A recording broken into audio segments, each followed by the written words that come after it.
საქართველოს სახელმწიფო უსაფრთხოების სამსახურის სახელმწიფო უსაფრთხოების დეპარტამენტის თანამშრომლებმა კომპლექსურად ჩატარებული სპეციალური ღონისძიების შედეგად, რომელიც ბოლო 4 დღის განმავლობაში სამსახურის სხვადასხვა სტრუქტურული ერთეულის ჩართულობით მზადდებოდა, საქართველოს სომხეთის სასაზღვრო გამშვებ პუნქტებს შორის ნეიტრალურ ზონაში დააკავეს წებნილი საქართველოს მოქალაქე, რომელსაც ბრალად ედება 2025 წლის 4 ოქტომბერს დაორგანიზებული ჯგუფური ძალადობისა და პრეზიდენტის სასახლის ხელში ჩაგდების მცდელობის პარალელურად დივერსიული აქტების მოწყობის მიზნით დიდი რაოდენობით ცეცხლსასროლი იარაღის, საბრძოლო მასალისა და ასაფეთქებელი საშუალებების შეძენა შენახვა.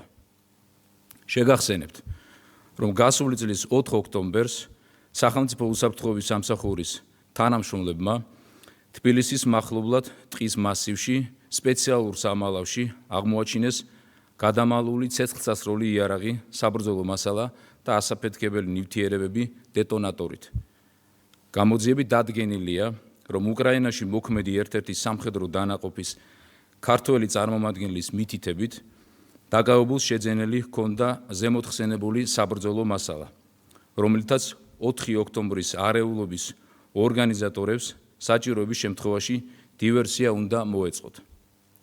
როგორც გახსოვთ, სახელმწიფო უსაფრთხოების სამსახურის თანამშრომლების მიერ გატარებული პრევენციული ღონისძიებების შედეგად გასული წლის 4 ოქტომბერს ასევე მოხერხდა იმ პირთა წრის განეიტრალებაც, რომლებსაც სავარაუდოდ აღნიშნული საბრძოლო მასალა და ასაფეთქებელი ნივთიერებები თბილისის ცენტრში უნდა გადაეტანათ.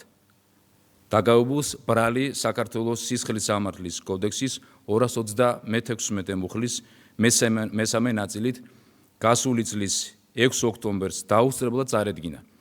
მეორე დღეს თბილისის საქალაქო სასამართლომ მის მიმართ აქვედი ღონისძიების სახით პატიმრობა გამოიყენა, ხოლო 8 ოქტომბერს პროკურორის დადგენილების საფუძველზე მის მიმართ გამოცხადდა ძებნა. გარდა აღნიშნული კვალიფიკაციისა, გამოძიება მუშაობს დამატებითი მტკიცებულებების მოპოვებაზე დივერსიული აქტის თუ საზღვრის უკანონო კვეთის მომზადების მიმართულებით.